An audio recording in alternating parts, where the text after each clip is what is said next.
Delivering the closing speech is the one and only Yang Brohomat Khairi Jamaluddin. As a brief introduction, he is the Minister of Youth and Sports Malaysia, the Chairman of UMNO Youth, and also the Parliament Member of Rembau Negeri Sembilan. With utmost respect, I would like to call upon Yang Brohomat Khairi Jamaluddin, Mr. Tall, Dark and Handsome, to deliver his words on the topic Wawasan 2050, Route to an Ideal Malaysia.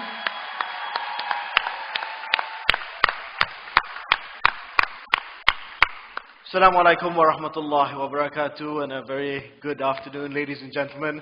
Thank you very much to the moderators for that very, very kind introduction. Tall, I suppose relatively tall, dark, burnt, yeah. Handsome, I'm not so sure. But I just wanted to start off by saying thank you and congratulations to Amirul Isma, the entire working committee of NAS. Big round of applause to them. Well done. Congratulations.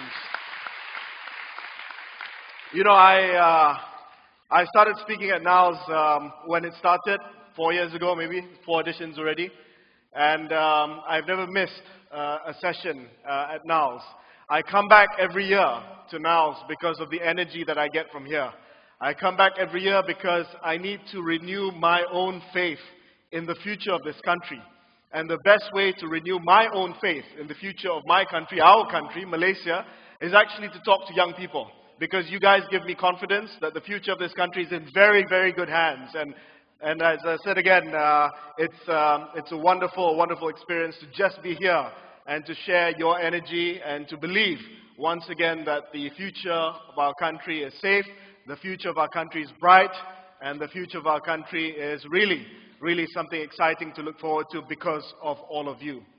Thank you for, again, the kind invitation for me to close this summit, gathering of almost 2,000 young Malaysians this year who've dedicated your weekend, your Sunday, to learning and deliberating on a variety of issues related to the theme of this year's summit, which is understanding Malaysia, the legacy, the mentality, and the future.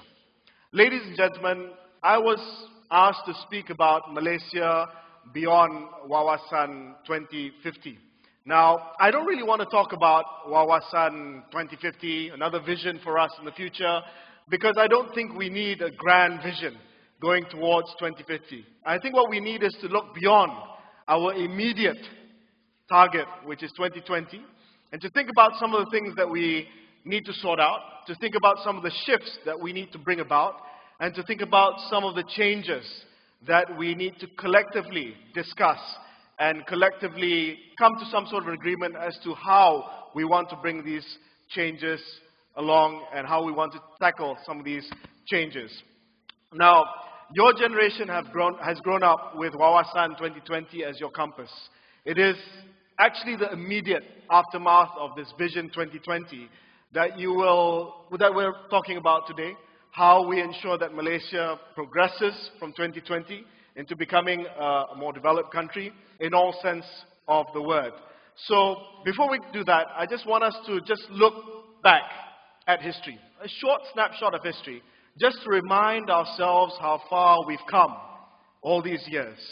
And I want us to look at where Malaysia is today, where it's come from, so that this provides us with a signpost, a guidance as to what it can be over the next 20 to 30 years. As a young country of about 60 years, we have much to be proud of. A country which gained independence with 3 major racial groups, finding their dynamic despite having been colonized for almost 500 years. When we stood on our own 2 feet, we punched way, way above our weight. Our GDP per capita has increased by more than 20 times from 1970 to 2010 at 8,754 US dollar. Our level of poverty from as high as 50% of our households in 1960 fell down to less than 0.6% as of last year, almost negligible. I'm talking about hardcore poverty.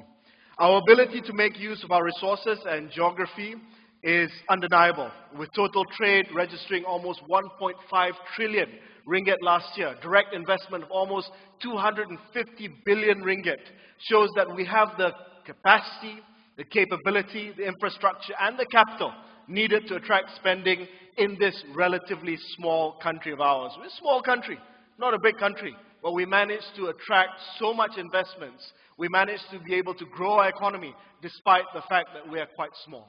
We've shown our capability to adapt from an agricultural, agrarian society in the 1970s, of which more than 40% of our GDP was contributed by just agriculture and mining, to a more diversified economy where more than 90% of GDP in 2014 were contributed by industries and services. So we've seen a massive transformation as far as the economy is concerned.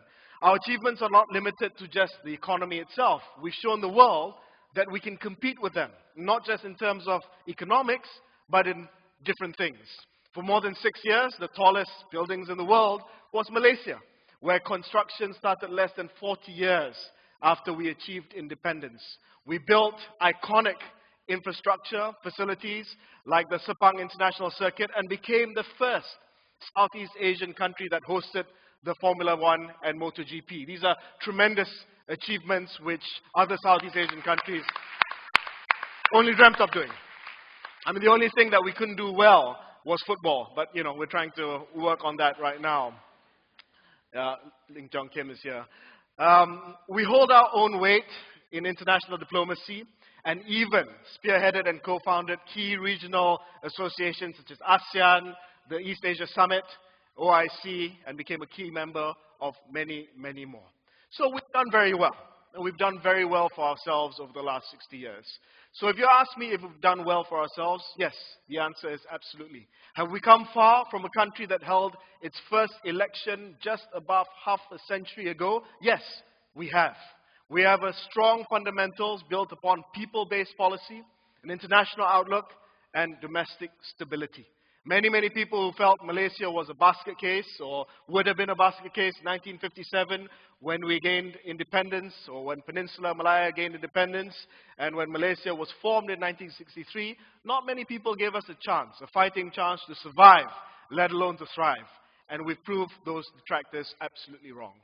But this does not mean that we should rest on successes and rest on our laurels. In fact, there are key challenges that we face as we go beyond 2020. And why is it important today that we speak about going beyond 2020? For many, many years, including when I was at school and when I was at university, 2020 seemed to be the end point for many of us. For many of us, including yourselves, we grew up saying that at 2020 we've arrived. We've arrived as coming of age for Malaysia, saying that we've become a developed country. But guess what? We're 2016 today. That's 4 years from now, 2020. It's no longer 2 decades' time. It's no longer in 10 years' time. It's no longer even in 5 years' time.